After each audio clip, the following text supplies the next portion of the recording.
So mga par, marami na nga po tayo narinig ng mga boxer, mga idol, na talagang self-proclaim bilang best ever boxer sa history ng boxing sports. Kagaya na lang ni Floyd Mayweather Jr., Shakur Stevenson, Canelo Alvarez, Tyson Fury at marami pang ibang boxer. Kung sa mga idol, hindi naman tayo tutol sa kanilang mga sinasabi kung sa tingin nila sila ang pinakamalakas sa lahat. Dahil sa totoo lang mga idol, meron talaga silang record na kayang ipagmalaki kung bakit nasasabi nila sa kanilang sarili na sila ang pinaka-the best sa lahat. Pero sa latest nga po mga idol, na mensahe ng ating pamansang kamao Manny Pacquiao kung saan nagbalik tanaw ito sa kanyang nagawa sa boxing sports. Simula sa flyweight hanggang junior middleweight at naging ganap ito na 8th division champion, na ibig sabihin daw nito mga idol, walong bundok daw talaga nilampasan ni Pacman para makaabot sa ganitong stage. Bawat laban niya daw mga idol, hindi lamang para sa mga titulo, kundi para ites ang kanyang sarili mismo at mag-grow ito bilang isang magaling na boxer. Well, kung sa mga fans mga idol, na tunay talaga nakakaintindi ng boxing sports, masasabi natin na ang mga self-proclaim ng mga boxer na nagsasabi na sila ang GOAT ng boxing, masasabi ba natin na deserve sila mga boss? Kung ganitong record ni Manny Pacquiao ang nakaharang sa harapan nila,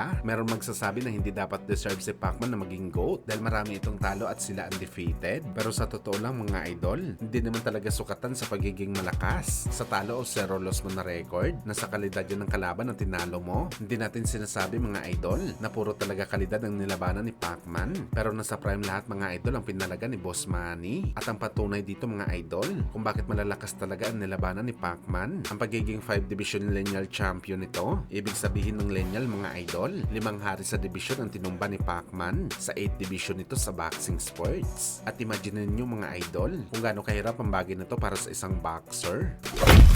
Sa kabilang banda naman mga idol, ang ating pambato na si Mark Magsayo nagpapayaw na sa kanyang next fight na posible daw ito mapalaban sa paparating na October. Hindi pa malinaw mga idol kung saan ito lalaban. Sa Pilipinas ba para sa Trela in Manila celebration o di kaya sa Amerika pa rin? Kung titingnan naman natin mga idol, ang WBC ranking sa junior lightweight kung saan number 1 dito si Mark Magsayo. Maraming malalaking pangalan mga idol ang naka-line up din sa WBC. Andyan si Raymond Ford, Robson Conceição, Gary Russell Jr. at ang dating Mexican champion si Oscar Valdez. Lahat sila mga idol magagandang laban para kay Magsayo. Pero meron talaga tayo mga idol fantasy fight na gusto makita para labanan ng ating pambato na si Magsayo. Ito nga ang bakbakan kontra kay Oscar Valdez. Ito ang mga laban mga idol na swak talaga sa panlasa ni Magsayo. Ito ang bakbakan mga boss na worth it talaga panoorin. Typical Pinoy kontra sa Meksikano ang laban. Siguradong pukpukan talaga ang maging bakbakan ng dalawang boxer. Pero gayon pa man mga idol, medyo mahirap maikas ang laban na to dahil alam naman po natin mga boss na ahead na si Magsayo sa title fight. Matik talaga mga idol na si Oshiaki Poster talaga ang target ni Magsayo. Matagal na ito contender sa 130 pounds. Oras na talaga para lumaban sa titulo. Kaya abangan natin to mga idol.